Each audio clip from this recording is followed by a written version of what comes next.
La genèse du projet vient du besoin de l'unité expérimentale Herbipole qui accompagne les unités de recherche dans les besoins en expérimentation sur l'élevage, notamment l'élevage en moyenne montagne. Les enjeux du projet, c'est avant tout son site, le site dans lequel il s'inscrit, avec donc un périmètre UNESCO qui est proche, inscrit aussi dans un parc naturel régional qui est celui des volcans d'Auvergne.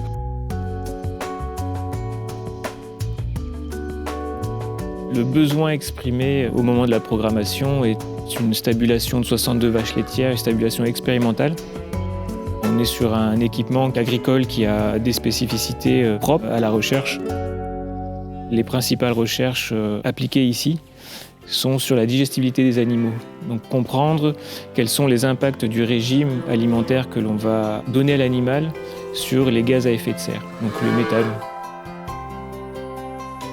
Des enjeux aussi liés au fonctionnement, donc du point de vue de la modularité, de l'organisation du bien-être des animaliers, des animaux. C'est un point qui a été extrêmement fort en pensant une vraie relation de fluidité, de rapport de niveau, d'adaptation au site pour qu'il y ait à la fois un confort de travail, une fluidité dans la circulation des animaux et que cet ensemble forme un lieu qui soit vivant, agréable. L'usage du bois dans nos opérations de construction vient dès le début en programmation pour des questions environnementales notamment, mais aussi et surtout pour des questions de confort pour les animaux, des conforts à la fois acoustiques, c'est-à-dire qu'un bâtiment métallique va avoir plus de résonance. Les animaux sont assez sensibles au bruit, ils sont aussi sensibles à l'électromagnétisme que pourrait donner une cage métallique. Un bâtiment en bois aura un confort thermique et hygrométrique aussi, plus agréable pour les animaux.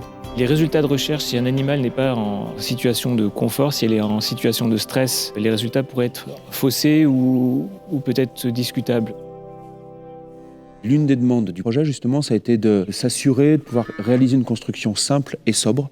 C'est une construction agricole avant tout, qui emploie donc du lamellé-collé pour garantir une optimisation structurelle de l'usage donc de portiques en lamellé-collé qui sont assemblés avec des éléments métalliques qui sont optimisés, relativement fins aussi, et une présence donc minimisée de l'ensemble de ces éléments d'assemblage pour que la visibilité, la lecture et la finesse en fait des sections de bois soient prédominantes dans le dessin et la mise en forme du projet. Que ce squelette bois apparaît de manière relativement vivante et évolutive aussi au fil de la journée et du circuit du soleil. Un des autres points importants, c'est donc aussi le fait de s'assurer que le bâtiment respecte le plus possible son environnement, s'inscrive dans un site préexistant qui avait donc une faible pente pour permettre l'écoulement des déjections animales, du coup en direction des fosses à lisier, ceci de manière naturelle, pour à la fois allier le confort des animaux, la salubrité aussi à l'intérieur du bâtiment et donc faire que le rapport au paysage soit aussi le plus affiné possible. Ce type d'opération est cofinancé par l'Europe via les fonds FEDER et par la région.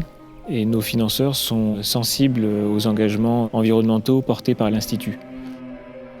Et l'une des demandes du projet, c'était justement aussi de porter de manière ambitieuse ces enjeux et ces valeurs environnementales et aussi d'un point de vue un peu prospectif, notamment vis-à-vis de l'usage des matériaux avec la construction bois.